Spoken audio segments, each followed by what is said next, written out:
to Making the Brand, the podcast where marketing and pop culture collide. I'm your host, Brianne Fleming. I can't wait to chat about brands, boy bands, and everything in between.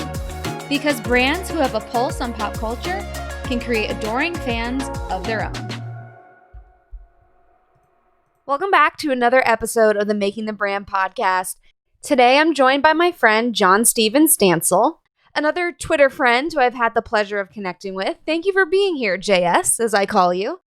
Yes, excited to be here. Ready to talk social media and talk comics. Yeah, and I see your social media content all the time, but learning that you love comics, that's a whole other side of your personality that I'm interested in learning more about, and seeing how we can connect it back to social media and your professional life. And I love that before we started recording, you tweeted out this morning asking people to share what comic superhero would make a really great social media manager. So I'm wondering, what are some of the highlights from that? Yeah, there were some interesting answers, and I purposely didn't say mine to reveal here. Thinking, what superpowers would be useful for a social media manager, and there were some really interesting answers. I was really surprised by, I said superheroes or possibly supervillains, and there's a lot like dark horse in the running of Loki from Thor, like the trickster god, which I think would be an amazing social media manager. He's clever, he's witty, he's always kind of plotting like 3 or 4 steps ahead. So I had not even thought of Loki, but 3 or 4 people are like, yeah, Loki all the way. Got a few responses for Deadpool, which I think clever, witty, it's got the Ryan Reynolds connection. Like, I'm not sure I'd want Deadpool running social for my brand. Right. There are a few others. Batgirl was one of them. Miss Marvel was another. Some of a few different people, like Miss Marvel has the kind of stretchy powers, and somebody also mentioned Elastigirl. I think having that multitask, being able to stretch your limbs and do 5 things at once would be useful. My personal answer, two different ones. One of my favorite low-key sort of not really a superhero, but characters is Uatu the Watcher in Marvel Comics. He is tasked with watching all of the stories on planet Earth unfold and recording what goes on. And he never interferes unless something's really about to happen. And sometimes I feel like that, like when I'm doing my social listening. But you got to jump in sometimes. So my real answer would be Professor X, because I think Professor X has that cerebro where he can see everything that's going on in the mutant world. But also he's a community builder. He built the X-Men, right? He built those communities. He's a telepath. He can read people's minds and know what they want. Yeah, Professor X would be my social media manager of choice. Well, thanks for saving the reveal for the podcast. I really appreciate that. And to kick things off, I definitely want to have you just tell us about yourself. I know you have a background in higher education and you have your own podcast, and I love your hot takes on social. So yeah, just tell us more about yourself. My name's Jon-Stephen Stansel. I run social media at the University of Central Arkansas. I've been doing social media full time for about just over 5 years now, but it's been a part of my job since it was a thing.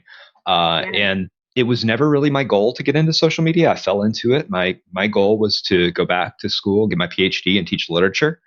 And I was teaching English as a second language when just shortly after the iPhone came out, and started working in my classes and using it to promote our program, and eventually kind of tumbled forward into running it for various departments at our university, all the way to doing it at full time at Texas State University, Texas Department of Transportation, and coming back full circle to here at the University of Central Arkansas, which is in my hometown. So I've been doing that for a while. I co-host a podcast on digital marketing and higher ed with my friend Joel Goodman called ThoughtFeeder. I tweet a lot about social media. I love that because I feel like there's something really special about doing social media in the higher ed spaces. It's just, I feel like there's this added element of community when it's a university and you have football. That's a football school, right? Oh, of course. Yeah. We're in the yeah, South. great. We've Okay. got to have, yeah. There's that sense of pride that comes with higher ed. So I imagine that you do kind of echo that as well.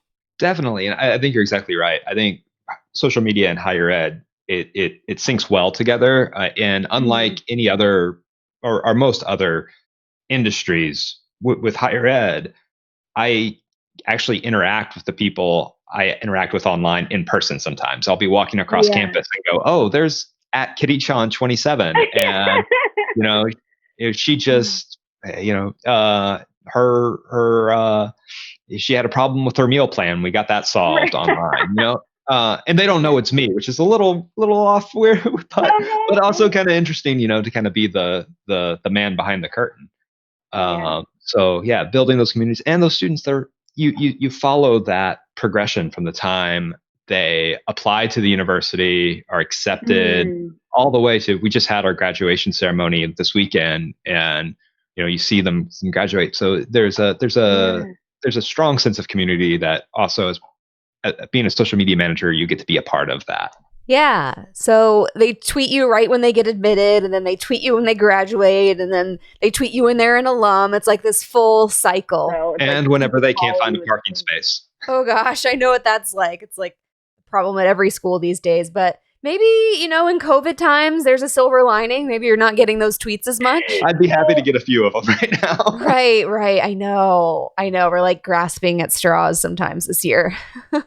But let's get into the comic book stuff. I admit I know very little about comics in general. It's kind of my pop culture blind spot, as much as I love pop culture, but I know you've seen my tweets. I am a true teeny bopper at heart. That was my fandom, the pop divas, the boy bands. I was just engrossed in that scene. So, and then even as an adult, I just never really got into comics. So this is going to be really fun for me because I'm going to be looking for those parallels between those types of fandoms and how maybe this even relates to my life because I literally know nothing about comics. So I'm looking forward to learning from you, but I wanted to ask, how did your passion for comics and comic books start, and just how did you get into that whole fandom? Well, I grew up in a household where reading was just paramount. My mother just emphasized it, at the dinner table every night. The question was, what did you read today? And she didn't really care if I was reading, Moby Dick or the back of a cereal box. As long as I was absorbing the written word, that was what was important.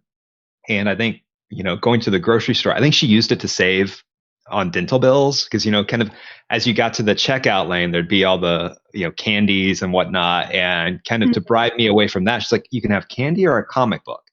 And I choose the comic book every time, right?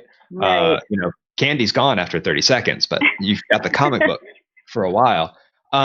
So I think that was kind of the start of it. And then growing up, growing up in the South, we mentioned football. I was never a sports fan, so for me, my community was riding my bike with my best friend to the comic book store every Tuesday to get the latest comic books and talking to the people at the comic book store. And that sense of community was something that I identified with and kind of grew up with.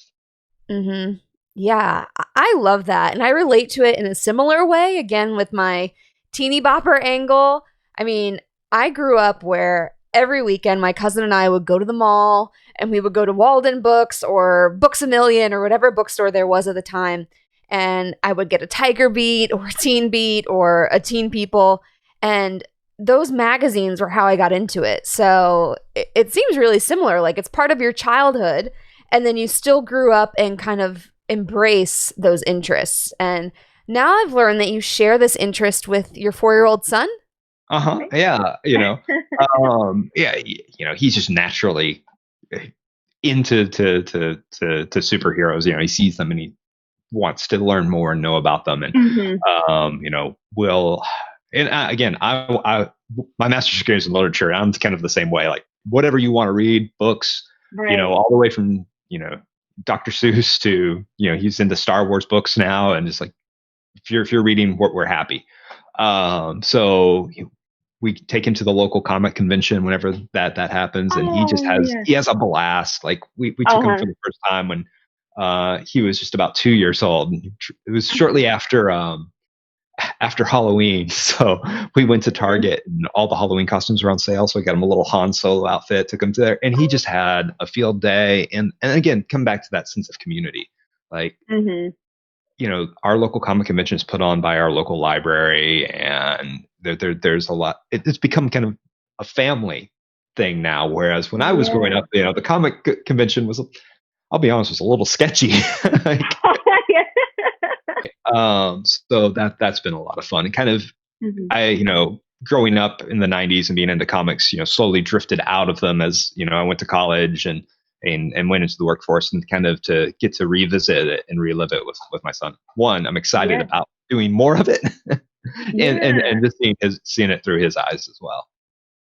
And what a great way to get your son passionate about reading. I mean, at 2 years old, if you bringing him to these conventions and then eventually teach him how to read, I mean, the fact that he's even reading at 4 is really impressive. But I think you've really inspired him to be into finding something that he likes and he's into, and he can really cling to that and want to learn more about it and just keep reading. So I think that's awesome. So I want to get into it again. I know very little about comics. So what are the major comic book franchises? I think there's a little bit of a rivalry, not only between the characters, but actually the franchises themselves. I don't even know if franchise is the right word, but that's what I've been using. So feel free to school me on this. Okay. So you've got the two major publishers, Marvel and DC, right? Mhm. And I can get real super meticulous nerdy with it. Like, everybody says DC Comics. Well, the DC in DC stands for Detective Comics. So if you say DC Comics, you're actually you're saying Detective Comics. But It's like ATM machine. yeah, Yeah. exactly. But I in my old age, I've kind of moved beyond that sort of pedantry. Like, but part of being a comic geek is being into that sort of minutia, right? Yes. So yeah, you're growing up, you kind of pick a side. Are you a Marvel, which is X-Men, Avengers, all the characters, Spider-Man, Hulk, all the Stan Lee creations, versus DC, which is Spider-Man, excuse me, Superman, misspoke, Superman, Batman, Aquaman, Wonder Woman, Justice League, all of those. Okay. So Okay. those I would say would be the franchises under the publishers. There's also Mhm. some couple other minor publishers like Image, Valiant, Dark Horse, but Marvel and DC are the two big guys. Okay, got it, got it. So you had to pledge your allegiance to a specific side. And once again, I'm going to compare it to me and what it was like. You were either a Backstreet fan or you were an NSYNC fan. And you had these fervent fans that just, you had to choose. There was no jumping ship. You were a loyalist and you had to just love them through and through. So I feel like that's kind of similar in the comic community.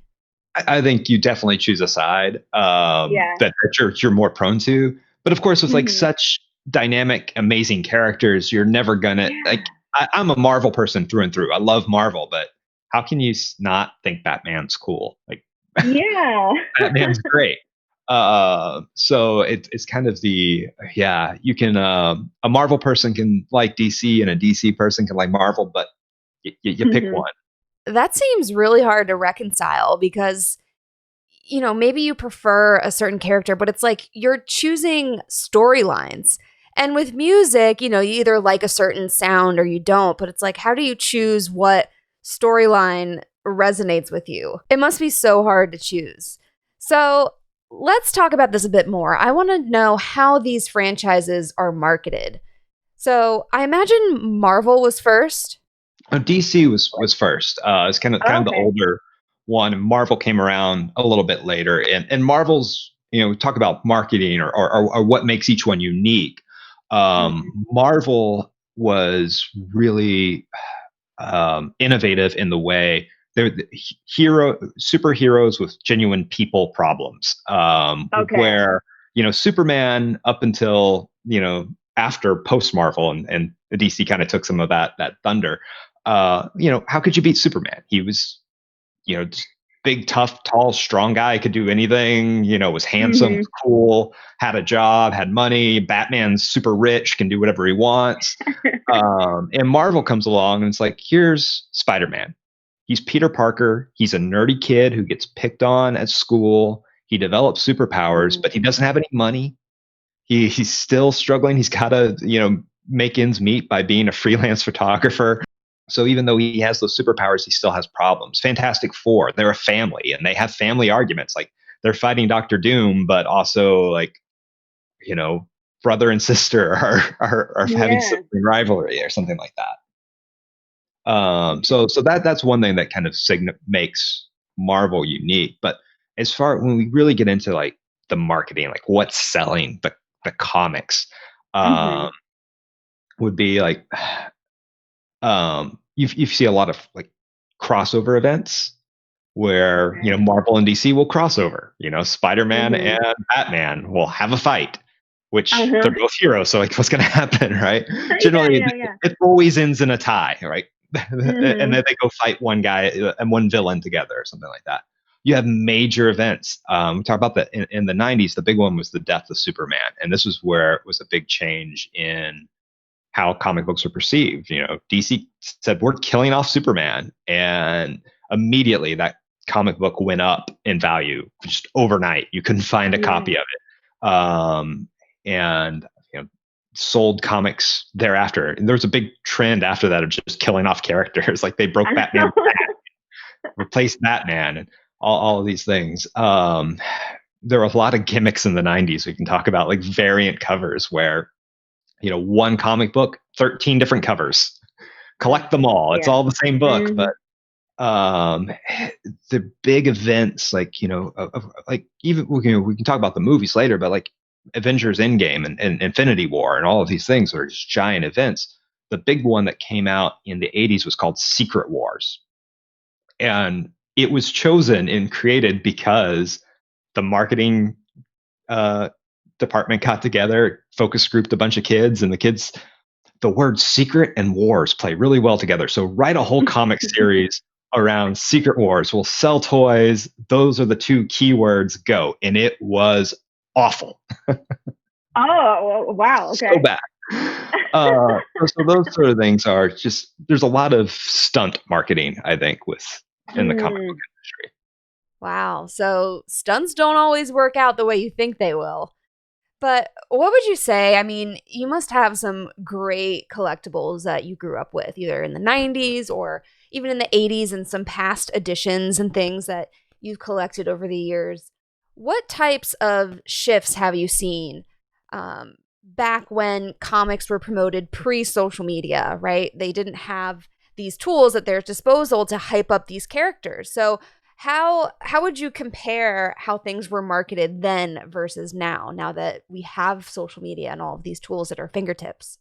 I think a lot of with comic books and comic culture, they were doing social media before social media in a way.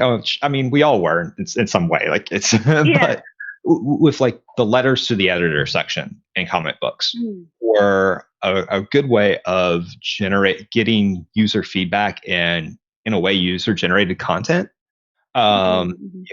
If you go back and look at like the letters to the editors page from Marvel Comics in the 1960s onward, you see a lot of fans writing in with questions or even suggestions that then the editors took and they actually used and sometimes forged those connections so strongly that like you'll see people who wrote letters to the editors actually ended up eventually writing the comic books, sometimes even getting employed by the comic book publishers. So I think that is kind of a proto social platform, right? In comic books that's carried over even in today. One thing that happened a couple of years ago, even at our school, we had a student here at the University of Central Arkansas who was a creative writing student, and he has multiple MS, muscular sclerosis, and one of the characters in The Wasp also has MS, and he wrote in and said, thank you for including this and the representation in the comic book, and it's really important. However, here are a few things that might make it more accurate. And they took his suggestion and wrote it into the comic and gave him a writing credit in the comic. And I mean, how cool is that for a college student to get a writing credit in a Marvel comic book? Wow. Yeah, like you said, it's like UGC before UGC as we know it. These audiences were still having their voice be heard and their content was being featured, and it gave them this sense of involvement in these comics. So that's really special. And like you said, we were all kind of doing social media to an extent, but it was just in a different format by writing it in. Oh, and when I was collecting, we would write fan letters to, and send comics in to try and get them signed. And you'd be loyal to those writers that would write you back. I'll never forget Sam Keith, who wrote the Max for Image Comics, but wrote me a nice letter back. And it's like, oh, okay, I'm following your work for forever. You're awesome. Yeah, it's a lot slower process, but it has that same effect of feeling acknowledged, the same way people might feel on social media when they tweet to a brand or try to connect with someone. It reminds me of growing up, going back to my teeny bopper magazines. I always loved the embarrassing moments section. People would talk about, I don't know, their date with their crush, and they had these plans, and yet they spilled fruit punch all over themselves, or something embarrassing happened. And it was just a reminder that there are these relatable readers and relatable stories that come from the audience. And I think those types of things still translate and resonate with people, to just feel like others relate to you, whether it's in print or digital. It's the same story. It's the same takeaway of what it does for people and how it makes them feel connected. So as a fan, what have you noticed on social media as far as how fans react to these rivalries? Are there certain Facebook groups that people are active in where you pick a side, or just tons of hot takes? And how do things go down when there's a new movie? How does the fandom interact with each other? Comic fandom it can be pretty hot, and it can also be pretty welcoming, I think. And I try to avoid the hot stuff, because there is one thing I've seen, from growing up in the 90s, being a comics fan, is it becoming much more of an inclusive environment. There's still that level of toxicity where you've got, comic fans that are like, no, this has to be this way. And, and changing to, oh no, we really want to see more inclusivity in comics. And it's become very positive and very welcoming. You see, I don't think when I was growing up, it was kind of a boys only clubhouse. When we go to the comic book store, it was, a 12-year-old boy, not a lot of girls at the comic book shop. Right. But now you're seeing that there, you're seeing more, writers, women writers. You're seeing more, POC writers who are, and artists, characters that are much more diverse, which is really exciting and really welcoming. And I think you start to see that in some of the fandom coming out, especially, with cosplay, where it's like, this is fantasy. This can be anything, Superman doesn't have to be, a middle-aged white guy, right? It can be different. We can play along with that. And I think that part of the culture, as it pertains to social media, is really exciting for me. And that's what I see when I go to the Comic Cons, is that welcoming nature of, come on in. This is not our secret, Fortress of Solitude or Bat Cave anymore. This is a more open and inclusive environment. And that's really exciting. I think it's kind of beating, to use comic book metaphors, is sort of beating back the forces of toxicity. Right. That's really refreshing to hear. I don't know why I clung to the negative. I kind of had this perception that it was just, people butting heads about certain things. Maybe because there's so many villains involved. I don't know. Well, I think there is a bit of it that is still fun, of like, oh, who'd win in a fight, Wolverine or Batman, right? We can debate that days and days on, and that's great. But I think there's also a lot of, hey, what can we do differently? Mhm. It's really exciting. Yeah. And it's all in good fun then. I think what also makes it a little bit different, just again, thinking back to my experiences, it was always, oh, Britney or Christina or Backstreet or NSYNC, whatever it might be. And with that, we were dealing with real people. But with this, you're just comparing fictional characters. So I've seen some real personal attacks on some of these artists, and that's never fun to watch or to be a part of.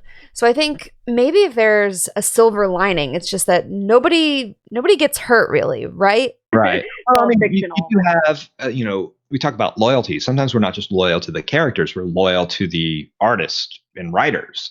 Mhm. And that kind of comes into some of the competition between Marvel and DC, where, hey, I might be a big fan of, I'll never forget, like, you have Jim Lee, one of the best comic artists of all time. He in the 90s he drew X-Men and it was just vibrant art. And finally he got fed up and said, me and my artist buddies are going to go start Image Comics. And it's like, all right, I love X-Men, but I'm going to go buy Jim Lee's comics over at Image Yeah.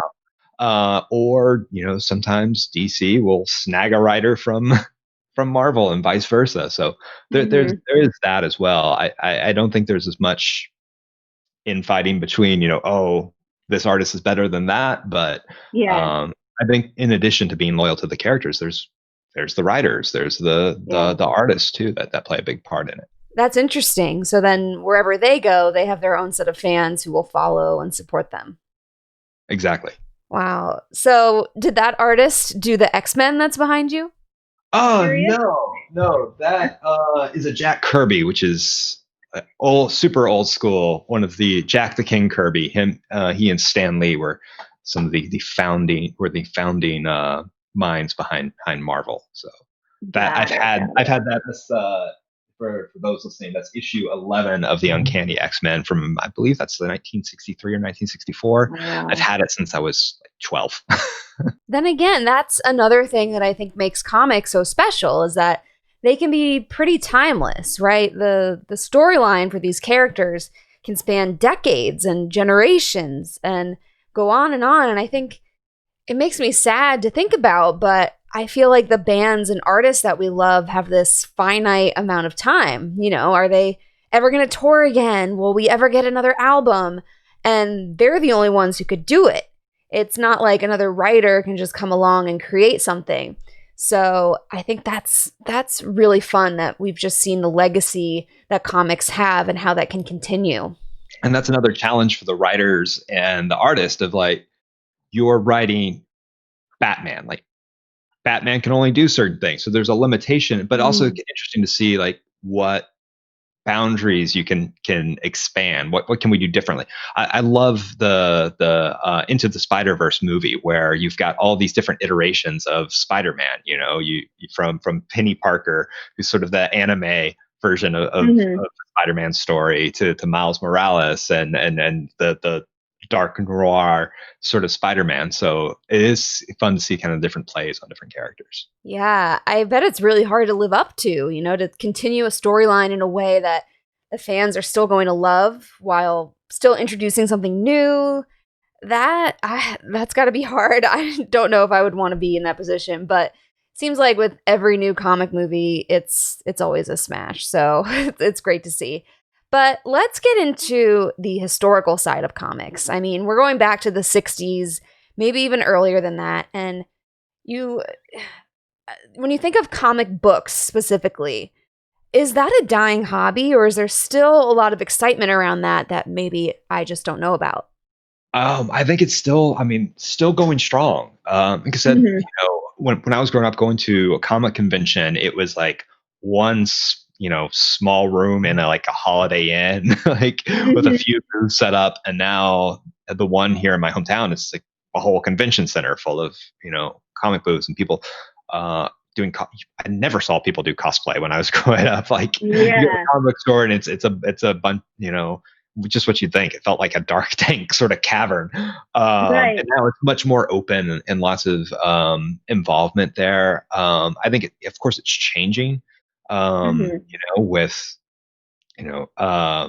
the way, comic book stores work and sort of the business surrounding that and small businesses having competition. But um, I think it's still very, very vibrant and really growing and opening up to like new markets. Like I said before, when I was growing up, but you go to a comic book store as a 12-year-old, it's just like I said, it's kind of boys club. But now like you go and it's like there's just everybody's there. It's just wonderful. Yeah. So, That's encouraging because, yeah, I can't think of the last time I purchased a magazine. I mean, everything's been digitized, but comic books seem to still be around.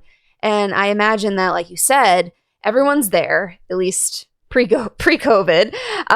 There's a place to gather and to just meet people and to connect and to feel like a kid again, right? I would kill to go back and relive those teeny bopper days like I'm always trying to do, but to still kind of have that magic of flipping through a comic book or, even comparing them in a physical sense seems really special. So that's great to hear.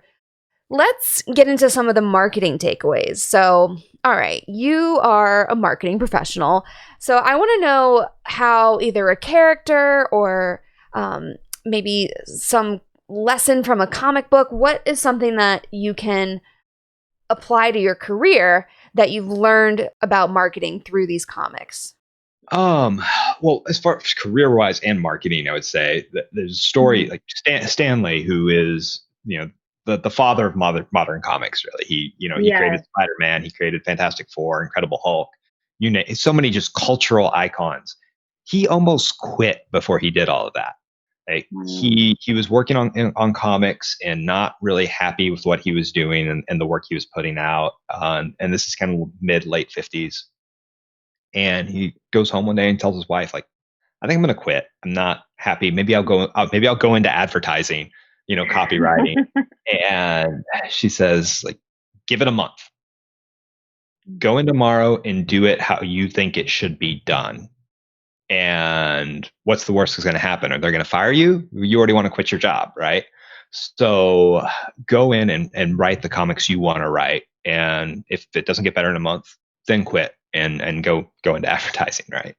And he goes in and he writes the Fantastic Four, right? and it just kind of snowballs from there and changes the comic industry. So sometimes, you kind of have to listen to your heart and your gut a little bit, and do they trust that, maybe as a marketing professional, you are the expert and need to do the things the way it needs to be done. And I think in social media, we run into that problem so often where there's so many eyes on our work, right? I say I have one of the few jobs on our campus that, everyone from, an entry level employee, hourly employee in the mailroom to the president sees what I put out on a daily basis. So if I screw up, like, everybody knows, right? So and everybody kind of has an opinion on what I want to do. At some point I have to say, you know what? I'm the one who has done the research, who is the professional, who knows what to put out there. And I think if we kind of cautiously take that attitude, we can do a lot better work. Yeah, I think a lot of us in this field can relate to that. It's like everyone is an expert when it comes to marketing. And I wish we had more creative liberty sometimes and autonomy. But thank goodness for his wife for encouraging him to keep going. Who knows what would have happened? Yeah, that's the second takeaway. Like, listen to your partner sometimes, right? I've told that story many times where, if I listen to my wife, right, always a smart move. I think another lesson too, that's really important, kind of on the flip side of that, is don't take your community for granted. I think this is what happened. The 90s saw a big comic boom and bust where, we talked about like the death of Superman, all these events come afterwards, and all these sort of marketing gimmicks kind of came out to get people to spend their money on more comic books. So we talked about variant covers, like 13 different covers for one comic book. The trick I hated most when I was like 12 years old was they started putting like, okay, there's a collector's card with this comic, but it's in a special bag. So if you open the bag, well, your comic is no longer collectible and worth any money. So, but if you want to read the comic, you got to open the bag. So buy two, kids, and your hard-earned allowance money. You're just like, no, I don't want to do that. Like, I want to read the comic book, but I don't. You're just, my 12-year-old brain was like conflicted. Like, do I the card? Do I open the thing? And all of those sort of tricks. After a while, people just got fed up with it, and we're like, you know what? I'm not going to do this anymore. And there's so many collector's editions, and they weren't gaining in value because there were just so many. They flooded the market with them, right? The reason why a comic book from the 40s is worth money is because your mother ripped it up and threw it in the war, World War II recycled paper drive, and there aren't many that survive that. But you go down, like the comic books they were charging $50 for a comic that came out a week ago in 1994. It's worth like $2 today. I've had that same struggle just with the vinyls that I've collected over the years. I actually tweeted about it. I was like, should I open these? I mean, they're not collector's items at this point, I don't think, but maybe in the future they might be. And someone tweeted back to me and they're like, life is meant to be lived. So make sure you enjoy those vinyls, listen to them. I was like, yeah, I think that's the right move. Yet I still haven't opened them, so we'll see. I think that applies to us in like social media. There's so many tricks and gimmicks and giveaways that are like and retweet and comment and tag 5 friends to do this. And it's like, hey, you know what? Just keep it simple. Just have good quality content and put out that stuff that's really good, and don't rely on having 15 different covers on your comic book. Like, don't rely on having a bunch of flashy social media tricks and gimmicks for success. Just focus on just good quality content, and it'll do well. Good. You're already getting into some content takeaways too. So maybe there's some more of that we can explore. But I want to get into a certain character that has inspired you. There's so many. Like, Professor X is, I always kind of go back to with the X-Men. He's just he's conflicted a lot. I think with I think it's the duality of Professor X and Magneto, right? There's Professor X, who's a mutant. He's like, let's work together and live in harmony with the humans, and Magneto's like, no, like the humans are bad, get rid of them, mutants forever. And they're both kind of equally right in some respect. And I think personally, I go back and forth between being Professor X and being Magneto some days. Like some days I think like with social media, like and what I tweet about, like I'm Professor X and like, okay, let's all get along, let's all do this together. And then other days I'm Magneto, where I'm like, no, it's so I think those two are probably the biggest influence a little bit on me of who I am, or reflect my own personality a bit. So I'm always X-Men were always my favorite. So all of those characters are always a little bit of one of them. Gotcha. So okay, if we were to zoom out a little bit and just think about comics in general, or maybe if you want to get specific, but what is a lesson or two that brands can take away from comics and just how they've stood the test of time, or wherever you want to go with this? I would just really like to understand some application that really anyone can take away from this industry. It's storytelling, right? And marketing is storytelling. We identify with these characters, even though they're like superheroes. And we talk about Marvel being like superheroes of real people problems, right? That's why those Marvel comics were so powerful. Like, yeah, Superman is great, Batman is great, but I'm Peter Parker, right? I see myself in that, and I see that struggle. And in the fact, I think some ways in social media is being open with our own struggles and being honest as a brand of what we're doing, and being open and being a little vulnerable. Like Spider-Man is at heart a nerdy little kid who gets bullied on the playground, right?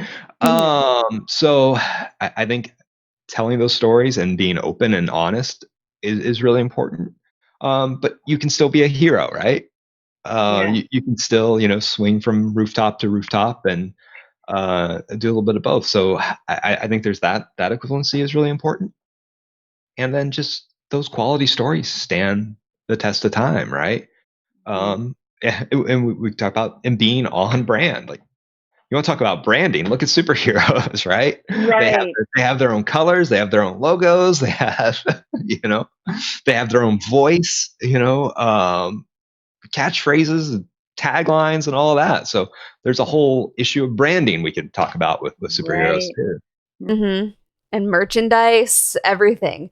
Yeah, I think the storytelling angle is really important to touch on because even though these characters are superheroes, they still have trouble. There's still conflict. They still get defeated from time to time. And that's what really makes it interesting. No one would want to watch a superhero movie if there's no one to fight or there's no one to save. There's no big conflict where everything is on the line. And I always say with storytelling, you don't want to just get right to the happy ending. You have to illustrate what happened before then that led to this happy ending. Whether it's a testimonial or whatever it might be, you want to show what makes it particularly triumphant. Don't just say, oh yeah, this brand helped me and everything's great and life is perfect. But where were you before? What was day one like when you were at rock bottom? And I think that's something that is shown a lot in the storyline, in defeat and uncertainty and all that comes with comics. Right. You don't have a superhero without a supervillain or a weakness, right? Originally, kryptonite was not a part of Superman originally. And maybe somebody who's nerdier into comics will correct me on this one, but I believe kryptonite didn't come along until the Superman radio show, where like the director said, hey, this guy just can't be beaten. We need something to like, there's no story if he just sweeps in and beats beats the bad guy every time. There's got to be something that can do that. So you've got to, you got to have that conflict. You got to have something in there to put some stakes in there. Yeah, there's got to be some drama. Otherwise, it's just not interesting. There's nothing to follow, no one to root for, no one to really... it's so much more endearing when you can understand where someone's been, or maybe that's why, who's that curmudgeon Ninja Turtle, Raphael? I think it's kind of what makes him endearing, is he kind of has, he's... for that anti-hero, you always kind of root for that a little bit. And I think we see that on social media, some of the snark brands. Like, Wolverine is a perfect example. Like, he's not friendly. He's angry all the time. He's rude. Honestly, if you met him, he probably smells bad. Like, but you love him because there is that, like, he's not super polished and clean cut all the time. He's got those rough edges, and we see that in ourselves. And I think, creating content sometimes, that little bit more raw content that's not quite as clean and polished performs better than, I hate to pick on Superman all the time, but like, you might be, Spider-Man, right? You'll never be Superman. Right. Never that, he was born that way, right? Yeah, and it's interesting how when you're the voice of a brand, it's kind of like you're acting as well, especially if you don't relate to that voice, if it's not your personality at all. That's one thing I do whenever I take on a new brand, is I find a role model and a celebrity role model to be the voice of the brand. I do that too. Yeah. So it's at Texas Department of Transportation. It was the stranger from The Big Lebowski, Sam Elliott's kind of cowboy character. Here at the University of Central Arkansas, our voice is the build team from Mythbusters, not the two main Mythbusters, but the three person build team. Like, and I think to myself, okay, is this how they would say this? If I ever take a day off and I give somebody the reins, I'm like, this is your model. Like, talk like these people. So.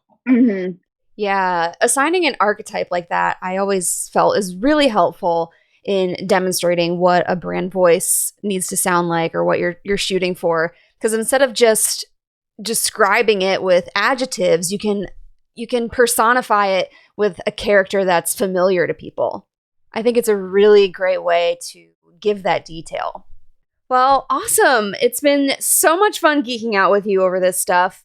Is there anything you want to add, maybe? I don't know. Is there a certain comic or edition you have that you want to brag about or anything? Oh man. I already talked about my earlier X-Men, but like, um, I don't know. I would love to. I always enjoy talking about nerdy things. I think it's a aspect one. I don't talk about it a whole lot on my personal social, but that's a part of who you are. Like growing up, like this big, comic book geek. I worked at a guitar shop, so I'm a big like guitar nerd as well. And I think these sort of fandoms are important in establishing your personal identity, but also kind of build who you become as a professional, right? I learned so much growing up, reading comic books and being in the comics, working at a guitar shop taught me so much about that. So I think for me, the big takeaway is use those pop culture things that are a part of you, like as inspiration. I, like I said, being a literature major and a literature student, like daily, I think about like, how does this relate to what I do? So yeah, embrace those pop culture moments that you have. I love that advice. Pop culture is not only a big part of this podcast, but also what I consider to be my personal brand. So I absolutely love that advice. So tell everyone where they can find you, follow your content, and keep up with you. Yeah, like I said, I co-host a podcast called ThoughtFeeder with my friend Joel Goodman. Just search it; it's on all your podcatchers, from iTunes to Overcast, wherever your pods are casted. You can find us there. You can find me on Twitter at JS Stansel, and on my personal website where I blog on occasion, which is just jsstansel.com. Awesome. Thank you so much, JS. This was an absolute pleasure. And it's going to add some variety to the show because I'm always in my boy band land. So it's been a lot of fun to talk about comics. I really appreciate it. Thank you. Excellent. Thanks for having me. If you're a fan of this podcast, be sure to subscribe, or better yet, leave a review.